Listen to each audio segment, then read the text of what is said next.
contar essa história para vocês. É óbvio que a minha maior referência é meu pai. Eu ia Oswaldo Faria. te fazer uma pergunta, desculpa te cortar. Imagina. Quem que foi o Oswaldo Faria pro Bob, assim? Porque o seu pai, cara... A gente vai voltar no jornalismo esportivo. O seu pai, pelo menos eu tenho 39 anos, até o falecimento dele, foi o maior nome que a gente... Quem ouvia futebol era Willy Gonzer, Emanuel Carneiro, Oswaldo Faria. Cada um no seu métier ali. E o Oswaldo Faria, ele era um cara muito contundente, entendeu? Então assim, você aprendeu muito com ele, não só como pai, mas ali na profissão? Cara, eu aprendi muito com ele da técnica, do empreendedorismo, né? Porque ele era ele foi uma geração que inventou esse negócio. Exato. Entendeu? E assim, ele me ensinou tudo que eu sei na vida. Eu divido em duas entidades, assim, porque ele foi, obviamente, meu professor, meu chefe e tal. E quando ele morreu, é uma história interessante, porque assim, ele era meu chefe na rádio, eu era chefe dele na TV, porque eu era diretor de esportes numa rede de TV a cabo. A gente era sócio numa agência de publicidade. E a gente escrevia uma coluna para o jornal e eu era ghostwriter dele. Então, o dia que ele não estava afim de escrever, eu escrevia e ele assinava e tal. Então, né, depois que, num determinado ponto da vida, a gente tinha essa coisa. Ele era meu chefe na rádio, eu era chefe dele na TV, a gente era sócio numa agência de comunicação, que eu era diretor de criação e etc. E a gente tinha essa coluna no jornal, que era Coragem para Dizer a Verdade também, que era o mesmo nome do comentário dele na rádio. Mas aí o dia que ele não podia escrever, eu escrevia e ele assinava e tal. Ou então, porque a gente tinha estilos diferentes, né? Ele tinha uma comunicação que eu nunca vi igual, assim, era uma coisa muito absurda. Então eu escrevia, ele falava assim, tá bom, o tema tá legal, é isso mesmo, mas vou escrever do meu jeito. Aí ele escrevia do jeito dele e tal, publicava, enfim, era uma coisa assim. E a gente tinha uma ligação muito forte, assim, onde a gente estivesse no mundo, a gente se falava todo dia. Então, o que você me perguntou? Qual foi a sua grande inspiração? Então, assim, é lógico, ele foi a minha grande inspiração como profissional, como empreendedor da própria carreira e tudo mais. Mas, obviamente, que a gente tem, e até por uma questão de tempo, tempo quando eu digo assim, cronologicamente, a gente tem estilos completamente diferentes. Até porque, quando eu fui fazer isso, quando eu deixei de ser repórter para ser comentarista, que a gente pode contar essa história depois, como é que aconteceu, eu disse assim, a última coisa que eu vou fazer é emular meu pai. Porque vai ficar ridículo. Por um motivo muito simples. Você não é ele. Eu não vou fazer que nem ele. Eu não vou conseguir fazer que nem ele. Então eu vou fazer do meu jeito. É o jeito que eu sei fazer. Então peguei os valores, peguei as informações, as técnicas e tudo mais. E ele deu para mim a mesma coisa que ele deu para gerações de profissionais. Que ele formou desde lá do Roberto Abras, entendeu? Até o João Vitor, que foi talvez o último que ele tenha botado no mercado. E com a mesma exigência, com a mesma cobrança e tal. Então, assim, essa é uma figura. A outra pessoa é meu pai, que era um cara que eu admirava pela genialidade e pelo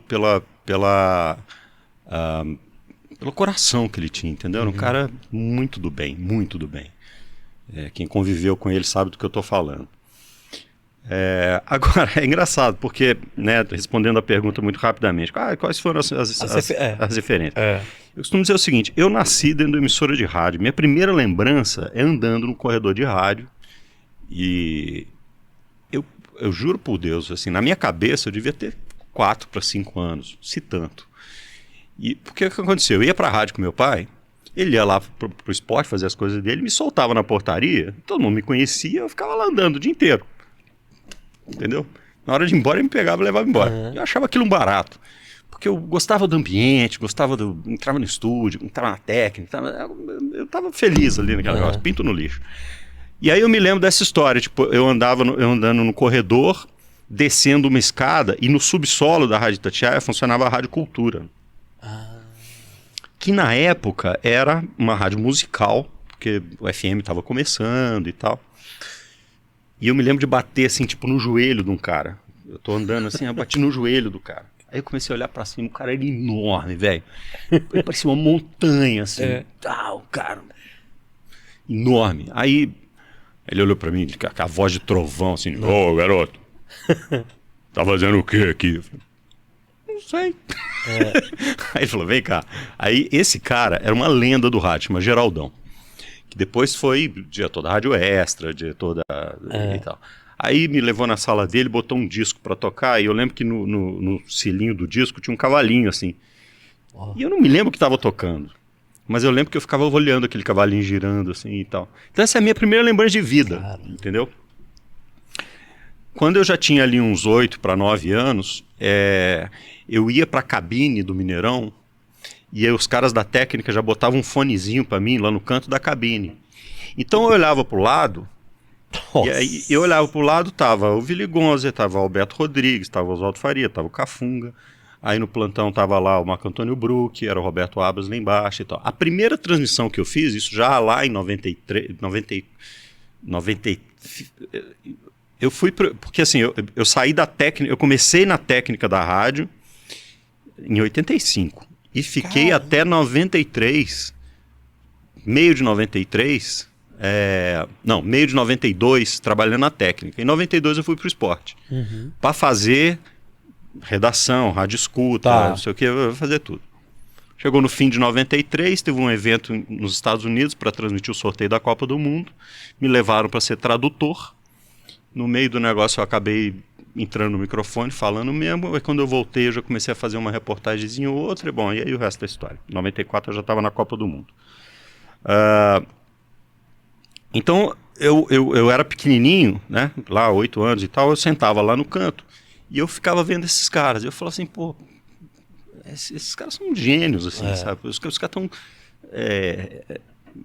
eu achava incrível como eles transformavam aquilo num evento todo especial.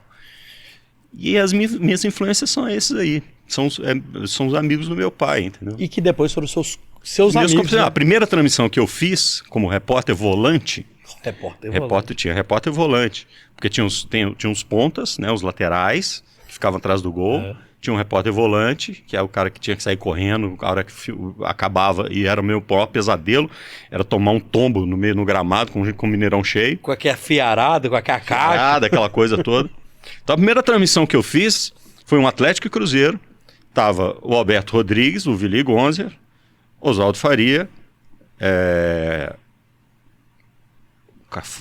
o Cafunga, Olavo Leite, Cafunga Basto. Não tem coré-coré. Roberto Abras, Carlos César Pinguim e Marco Antônio Bruck. E eu. Entendeu? Então eu aprendi na marra, velho. Aprendi na marra. E era um negócio assim, porra, não vai fazer, não, tem que fazer melhor que todo mundo. E a cobrança era... E ele era super exigente e tal. E eu aprendi na marra. E acho que eu aprendi assim...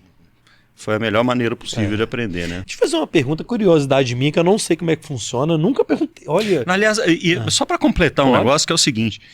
Aí eu comecei a conviver com os caras que... a gente viajava para fazer uma transmissão. Aí os amigos do meu pai eram o Fiore Gigliotti, era o Osmar Santos, era não sei quem, esses caras, entendeu? Luciano do Vale. Orlando Duarte, o Luciano do Vale, eram mais os caras de rádio, assim. Meu pai nunca foi um cara muito de televisão, não. Mas eram esses caras, entendeu? Então, às vezes eu sentava no meio deles e ficava só ouvindo história e tal. Eu falei, porra. Quando eu fui pra Rádio Globo, meu pai morreu em 2000, e aí eu falei, não quero mais fazer isso e tal, não sei o quê, já tava meio de saco cheio. Ganhava mais dinheiro na agência do que ganhava na rádio e tal, mas aí me convidaram para fazer a rádio, para fazer parte da construção do Sistema Globo de rádio. Falei, tá bom, então eu vou. Aí o programa que eu fazia era Enquanto a Bola Não Rola. Aí, era Luiz Mendes, Gerson, Canhotinha de Ouro, Gilson Ricardo, Heraldo Leite. Eu falei, cara, eu tô fazendo programa com os caras que sempre foram referência para mim. Então é aquela brincadeira que eu te falei, entendeu?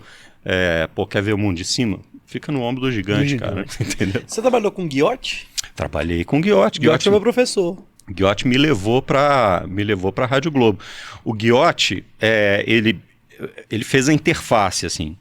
Quando o Maurício Dimes veio aqui para implantar a Rádio Globo, aí o Ghiotti me chamou e tal. Eu falei, Ghiotti, pô, é o seguinte, cara, mas repórter eu não aguento mais não. Porque na época a gente ia entrevistar cara dentro do vestiário, não sei o quê, eu já tava de saco cheio daquilo.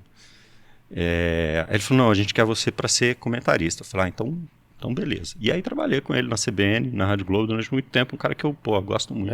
Ele foi meu professor na Newton, de rádio, né? Foi professor de rádio lá. Eu cheguei a fazer várias palestras lá também.